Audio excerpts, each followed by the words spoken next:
Hello guys, welcome back.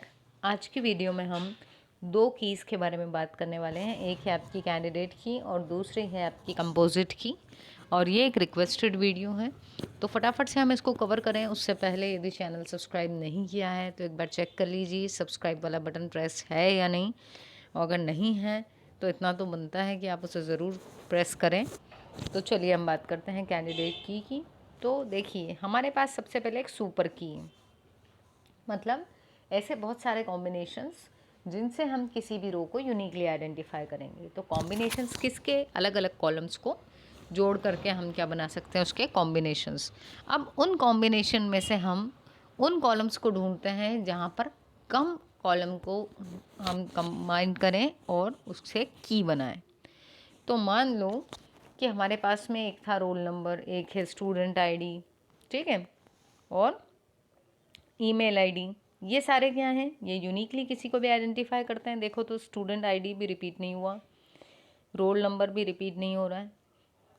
उसके बाद में आपका ईमेल आईडी, हम सब जानते हैं कि किसी भी एक ईमेल आईडी को एक से ज़्यादा लोगों को नहीं दिया जाता, तो वो भी यूनिक होता है। तो ये जो तीन कॉलम हैं, ये तीन कॉलम क्या हो सकते हैं, हमारे यूनिकली आइडेंटिफाई कर सकते हैं। ये तीनों कॉलम कैपेबल हैं प्राइमरी की बनने के। तो जिस तरीके से हमारे यहाँ जब इलेक्शंस होते हैं तो सीट तो एक होती है, लेकिन उस सीट पर अलग अलग पार्टीज़ के कैंडिडेट्स खड़े होते हैं, तो वैसा ही है यहाँ पर भी। बहुत सारे जो अलग अलग कॉलम्स हैं वो कैंडिडेट्स कहला रहे हैं। क्यों? क्योंकि यदि वो यूनिकली आइडेंटिफाई कर पा रहे हैं तो। और हम क्या करते हैं प्राइमरी की के केस में, इन कैंडिडेट की में से ही किसी एक को बना देते हैं अपनी प्राइमरी की। ठीक है, तो देखें, स्टूडेंट आईडी, रोल नंबर और ईमेल, ये तीनों क्या कहला रहे हैं, कैंडिडेट की। अब इन तीन में से आपने जिसको सिलेक्ट कर लिया वो क्या बन जाएगा, आपका नेता, मतलब प्राइमरी की।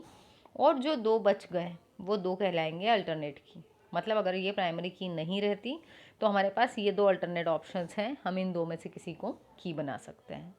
तो ये था हमारा कैंडिडेट की का मीनिंग, जिसमें हमारे पास में वो सारे कॉलम्स थे जो प्राइमरी की बनने की पावर रखते हैं। अब दूसरा हम आ जाते हैं कंपोजिट की पे। तो देखो, अब कंपोजिट जैसा कि नाम से ही समझ में आ रहा है, कंपोजिट का मतलब होता है दो या दो से ज़्यादा, ठीक, या अगर हम सिंपल वर्ड्स में कहें तो एक से ज़्यादा। तो जब भी किसी भी टेबल में यदि कोई एक अकेला कॉलम प्राइमरी की नहीं बन पा रहा और हमको दो या दो से ज़्यादा कॉलम्स को मिला के प्राइमरी की बनाना पड़ रही है, तो हम ऐसी की को बोलेंगे कंपोजिट की। ठीक है, तो जैसे यदि हम बात करें, मान लो हमारे पास कोई टेबल हो एम्प्लॉय नाम की और उसमें एम्प्लॉय आईडी नहीं है ना, तो हम क्या करेंगे ऐसे केस में, जैसे मान लो स्टूडेंट की डिटेल्स हो यदि हमारे पास में, लेकिन उसका रोल नंबर वाला कॉलम ही नहीं है, तो उस स्टूडेंट को कैसे ढूंढ पाएंगे हम।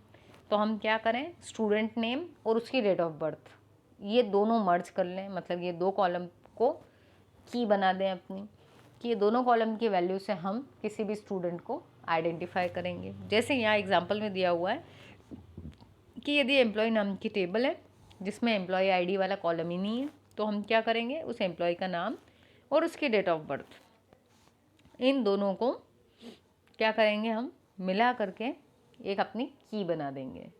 पर ऐसे केस में भी क्या होगा, कई बार आपने देखा होगा कि आपकी क्लास में कुछ बच्चों के नाम बिल्कुल सेम होते हैं, मतलब नाम और सरनेम दोनों सेम होते हैं।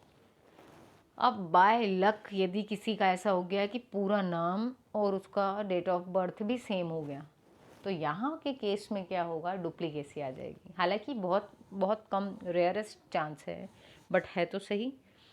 तो आपको ये समझना है कि ये थी हमारी कंपोजिट की, जो दो या दो से ज़्यादा कॉलम से मिलके बनती है। ऐसा क्यों करना पड़ता है, ये हम मजबूरी में करते हैं जब हमारे पास कोई सिंगल कॉलम कैपेबल नहीं होता तो। और कैंडिडेट की किसको बोलते हैं, वो सारी की जिनको हमने शॉर्टलिस्ट किया है, प्राइमरी की बनने के योग्य हैं, उन सबको बोलते हैं कैंडिडेट की। ठीक है, so thank you so much for watching. मिलते हैं अपने नेक्स्ट वीडियो में।